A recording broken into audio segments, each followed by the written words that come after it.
So I've been on TV now in Canada for 7 years. I've been on TV in the States for 3 years. And you know, there's one thing that you never want to hear when you're on TV. I mean, people talk about you like a product. They say you're fat, you're too skinny, you're balding, you're ugly, you're this, you're that. And none of that stuff ever bothers you. The worst thing that anybody can ever tell you on TV is that you're boring. So I hope this isn't any of you when I'm done speaking today. The title of my presentation, and you'll know how informative it's going to be and deeply technical when I tell you this title, is that the future of the internet is snooky. So it'll all kind of come together later on in my presentation, but it's very interesting when I was asked to speak about the vision of the internet in the future and how it's evolved. And I think in many ways it's similar to the evolution I've gone through. So this was me many, many years ago. I mean, it's not really me, but it was me. You know, I started out in the computer business about 28 years ago. I sold IBM mainframe stuff, and I sold modems, and I sold really technical stuff. And I learned a long, long time ago, the only people that are really interested in my business are the people in my business. Everybody outside of my business really doesn't find it that interesting or sexy. My wife is an eye doctor. I used to go to eye doctor parties, and the doctors used to come to me and say, "What do you do?" And I say, "Oh, I'm in internet security." And they'd have this blank look on their face, and they say, "What does that mean? Do you work with computers?" And I say, "Yeah, I work with computers, kinda." And they say, "Oh, I bought this software and I can't get it to work. Can you help me?" And I'm like, "No, I don't know anything about that." And they go to my wife and they go, "Oh, man, thank God you're a doctor." So the funny thing is, ever since I got on TV, that doesn't happen so much anymore.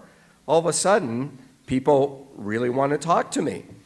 You know, it's all about the media. So in many ways, this was the internet. It was very single purpose. It was pretty geeky. It wasn't that hot and exciting like it is today. So about, 8 years ago, I'm sitting at my desk and I get a package from CBC and they say, "Have a look at this video and give us a call." So the video was a copy of Dragon's Den from Japan. So Dragon's Den is a Japanese show that runs in 40 countries. And how did I get on the show? Literally, somebody sent me a tape. I went in, I auditioned. I didn't know I was auditioning, and it started. So in the first 3 years in Canada, the show used to get, 80,000 to 200,000 viewers. So here's how popular Dragon's Den used to be. First time somebody recognized me, I think was our second year, and I was walking down the street, and somebody, I thought, out of the corner of my eye, pointed at me and said, blah, blah, blah, blah. So I go home and I tell my wife, and I said, "You're not going to believe this. Somebody recognized me." And my wife said, "You're so full of yourself." And I said, "No, really." So that night, we go to a Barbra Streisand concert. Don't ask. So we're lining up for the Barbra Streisand concert, and the place is packed. And out of the corner of my eye, I see this woman looking at me. And so I hit my wife, and I say, "That woman recognizes me." And my wife's like, "Where? Who?" I'm like, "Right over there." And so she's making her way through the crowd, and I hit my wife, and I go, "Look, she's going to come over and talk to me. This is so exciting." And so finally, she comes up to me and she goes, oh my God, you're that guy. You're that gay designer from TV." So she thought I was, there's a show called Chris and Steven, right? So she thought I was the Chris guy, the guy with the hair. That's how popular we were. And daytime show ratings are very low. Today, Dragon's Den is the most popular Canadian TV show of all time. We regularly beat Hockey Night in Canada. It's a phenomena, but it's been 6 years. This is our 7th season now. The American show just started 3 years ago, and it is now one of the highest rated shows on ABC in its 3rd season. And you know, all of this stuff allows you to do certain really cool stuff. By the way, the ultimate in cool for being a TV guy happened to me last night. So I went to a concert. Has anybody ever heard of a rock group called One Direction? So if you have a 14-year-old daughter, like I do, you know exactly what I'm talking about. So these are a bunch of boys from London. They were put together in a group, and they're going to be the biggest band in the world. Their record came out a few months ago, and it's one of the highest-selling records ever in England. Anyway, I took my daughters to see the concert yesterday, and we got to go backstage and meet the boys. And one of the kids, his name's Harry, came up to me and goes, "Oh my God, you're the guy from Shark Tank." So my daughter thought that was really cool. But being on TV lets you do all kinds of really cool stuff. The show in Canada actually won 2 Geminis. We got to ring the opening bell at NASDAQ a couple of years ago. This was the media that followed us around that day when we were ringing the bell. By the way, it's a pure electronic exchange. I'm such an idiot. I said to the chairman of the NASDAQ, I said, "Hey, if we have some time later, could I see the trading floor?" And he looked at me thinking, "Really? You're in the computer business? You don't know this is an electronic exchange?" Anyway, I got to do a national print ad with my Aston Martin all over Canada. We wrote a best-selling book a couple of years ago, became a national bestseller for a whole year.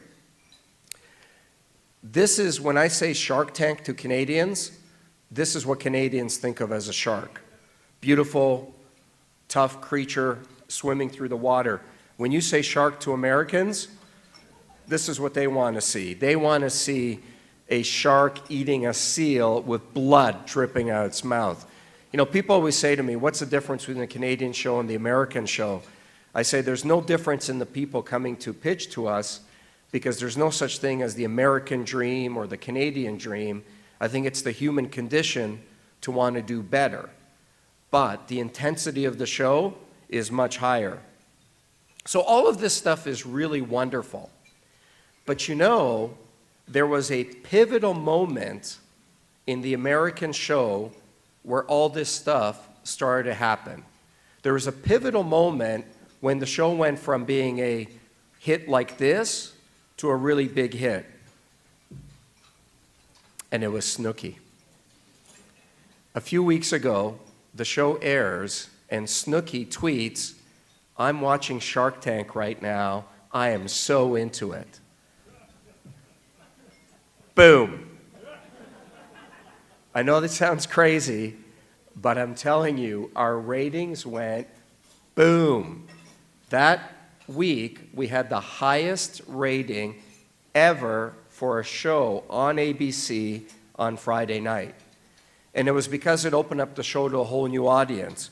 In fact, you'll find this interesting. What we do during the American show, and it's now in our contract, is we live tweet. Shark Tank was the first show that used Twitter as part of the original broadcast feed. So all 5 of us get together, and we're on Twitter, and as the show's airing, we're actually twittering as to what's going on. It's incredible. Now all the shows on ABC are starting to do that. So 1995. This was how we accessed the internet. Pretty classic device.